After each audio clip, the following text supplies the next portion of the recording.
Hello everyone, welcome back to the weekly market updates. I'm Shaurik Khadgawat.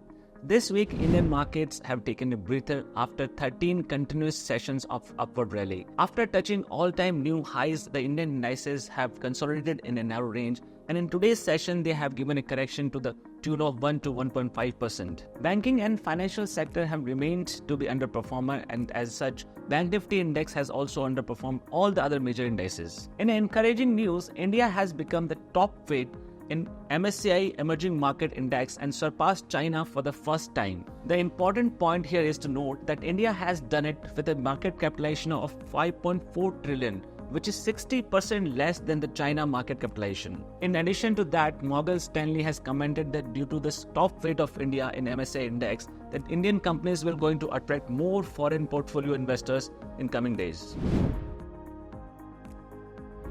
On one hand, the Nifty 50, which has created an all-time new high of the level of 25,300 plus, it has consolidated in its narrow range of 25,000 and 25,300, have finally gave a correction today and touched the level of 24,800. इसी के साथ Nifty ने week on week basis पे 8% के losses दर्ज किए। वहीं bank Nifty जो पहले से ही लगातार चल रहा था, उसने इस हफ्ते भी 8% से ज्यादा के लॉसेस क्लॉक किए। Clearly for this week as well, the small cap index has remained the outperformer as it has closed with a very nominal negative gains of 0.16%, whereas all other indices, be it Bank Nifty, Nifty, Sensex or mid cap index, they all have closed with a negative gains with more than 1%.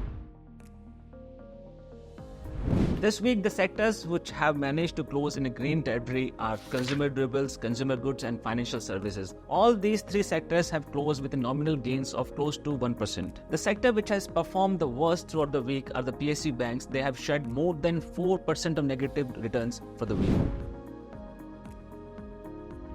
The institutional activities for this week, it seems that the roles of DIs and FIs have been reversed, as FIs have turned net buyers and they have bought more than 8,000 crore rupees of stocks in the cash market, whereas DIs buying has been slowed down with a significant amount and they have only contributed 2,000 crore rupees of cash in the stock market. For this week, gold and silver, both the precious metals have closed on a flat trajectory. Gold जहां 0.18% के positive gains के साथ 71,970 levels पे बंद हुआ, वहीं silver 0.05% के negative returns के साथ 85,115 लेवल्स पे बंद हुआ. The Brent crude oil has corrected in double-digit numbers in past 2 weeks, and the major trigger for this sell-off has come from the slowing down of the Chinese economy, and also the talks are going on to resolve the Libyan production and export issues. Before the very important event of Fed meeting in the second week of September, the US markets looked very jittery as Dow Jones has corrected for more than 2% on the week-on-week basis and Nasdaq also corrected for 4%. Nasdaq में ये गिरावट mostly trigger हुई Nvidia के share में 10% से ज्यादा गिरावट आने पर। Nvidia की इस गिरावट ने Nvidia की मार्केट कैप में से $279 billion वाइप आउट कर दिए। To put it in the context, the Indian largest company Reliance Industries' complete market cap has been wiped out in one day. The Ministry of Road and Transport has decided to build 74 new tunnels for the cost of 1 lakh crore rupees in next 5 years. As we have noticed that the capex cycle has been slowed down for the first quarter of financial 2025 because of the elections, and it seems that in coming quarters this capex cycle would pick up from the government side and more infrastructure projects would come into the play.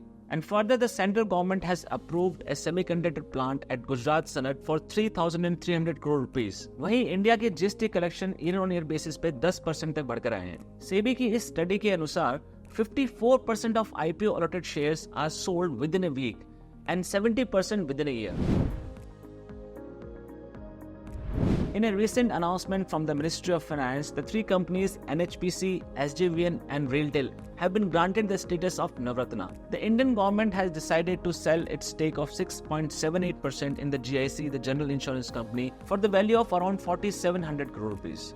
Natco Pharma has invested $8 million in a US-based biotech firm by the name of eGenesis, which is involved in the organ transplantation innovations. This is it for this week. We'll come up with more such important information next week. Till that time, stay tuned with us. Thank you so much. Jai Hind.